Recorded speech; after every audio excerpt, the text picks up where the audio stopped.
Bon matin tout le monde! Aujourd'hui, je vais vous poser une question. Are you ready for this? Ready for what? Ben, c'est le bear market. Il n'y a plus grand chose qu'on peut faire, qu'on peut dire. C'est le bear market. Êtes-vous prêt pour ça? Mentalement, je l'étais. Physiquement, je le suis pas. Qu'est-ce que je veux dire par ça? J'avais une stratégie de suivre le bull bear market, la tendance avec les charts. Ce cycle ici a été un peu différent.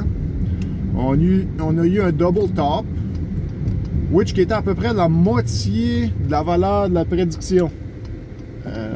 Les prédictions étaient pour Bitcoin d'environ 100 000 US, 110 000 US, j'ai vu 150 000. Puis au début que j'ai commencé en crypto, on parlait de 200, 250 000 pour Bitcoin. Ce qu'on n'a pas eu, habituellement, on a à la fin du cycle, on a qu'est-ce qu'on appelle un blow-off top. Ça, c'est quand que tout monte paraboliquement, très, très, très vite. On peut voir des 30, 40, 50, 60, 75% d'augmentation par jour. Ce qu'on n'a pas eu cette année. On a monté à 60 quelques mille, on a redescendu à 30 000, on a remonté à 60 quelques mille. Tout le monde dit ok, c'est un W pattern ou un double top. Ça va aller encore plus haut. Finalement, on a touché à peu près la même résistance, puis on a crashé. Là, tout de suite, on est environ on est moins que 50% du all-time high. All-time high était environ 69 000 US. Présentement, j'ai pas regardé mon jeu. On joue entre 30 et 31 000 présentement. On n'a pas fini de voir de la volatilité. La façon que Bitcoin puis le crypto fonctionne, parce que presque tout est corrélé à Bitcoin, c'est que c'est un cycle de 4 ans environ. Tu as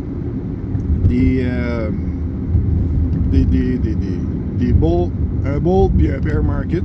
Le bear market, c'est que ton crypto va perdre beaucoup de valeur. Habituellement, Bitcoin peut perdre jusqu'à 75% environ, historiquement, par bear market. Tandis que tu as des altcoins qui peuvent perdre jusqu'à 95%, puis même à décimer pendant le bear market. Ce qu'on voit peut-être présentement, c'est Luna, avec leurs échecs de stablecoin algorithmique que j'ai parlé hier. Hier, UST avait récupéré pour valoir 90 cents, puis ce matin, il a recrashé.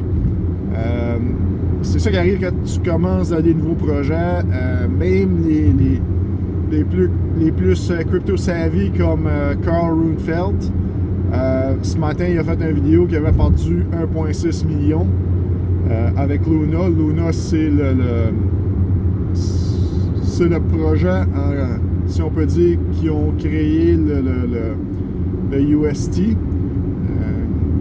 Ça va vraiment pas bien pour ce projet-là. Je suis content de ne pas être investi parce que ça pourrait être le premier fail de Crypto Project cette année dans ce bear market ici.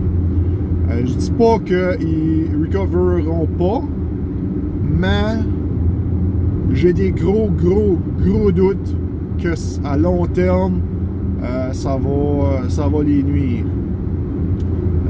Je m'attends pas d'investir là-dedans, puis pour être honnête, dans le bear market, je pense que je vais sticker avec Ethereum, EVAX, Bitcoin, puis peut-être XRP aussi, parce qu'il y a quand même une possibilité de reversal de la tendance.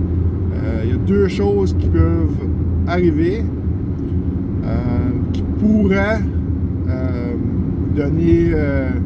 faire revivre le crypto pour disons dans les projections qui est les prochains 18 mois, parce que le bear market habituellement dans le cycle les grosses descentes sont environ, ça dure à peu près 18 mois.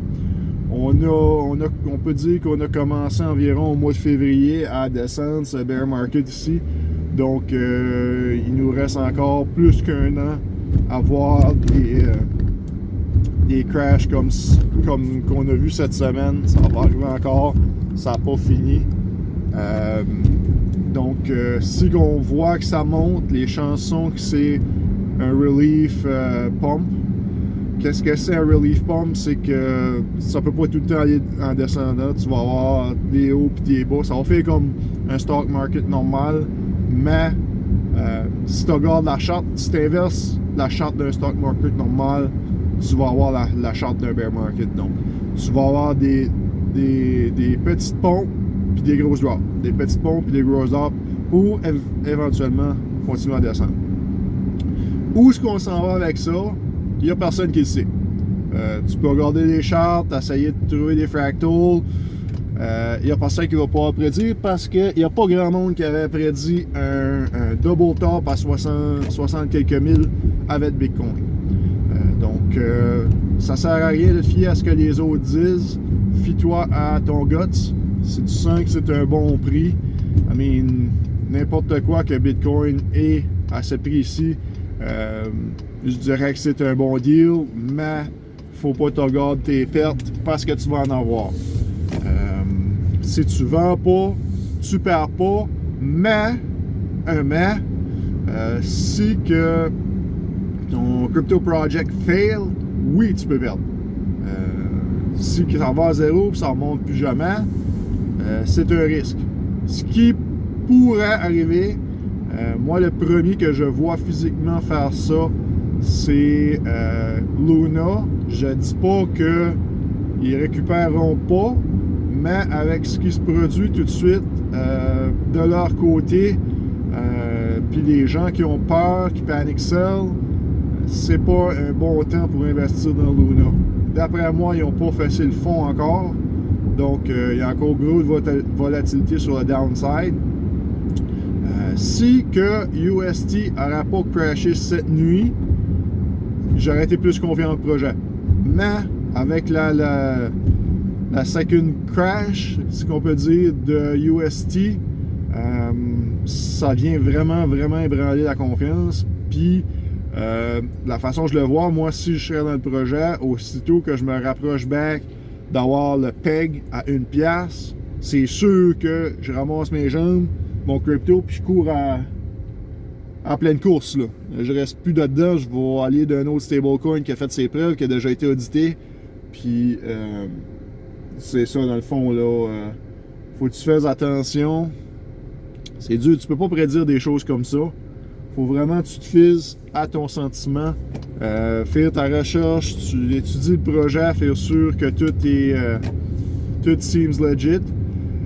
Mais honnêtement, j'avais regardé Luna. Le projet semblait bon. Il était dans les top 20, peut-être même dans le top 15 quand j'ai regardé.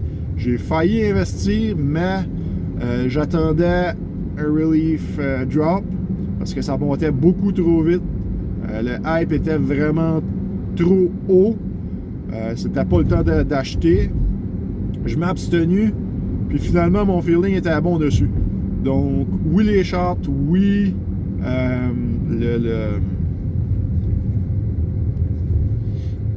pas l'historique, mais les buts du crypto que tu vas acheter, il faut que ça représente aussi tes valeurs.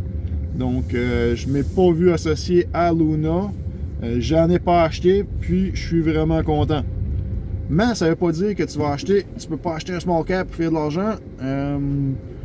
Cindy, elle a investi dans GMT, qui est le token de Stepin.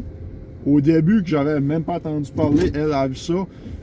En fait, sa recherche, ça représentait de l'activité physique, du play to fit. Puis, elle a acheté du GMT, elle a doublé son argent, elle a cashé out son profit. Puis, elle a quand même le même montant qu'elle a investi malgré tous les drops.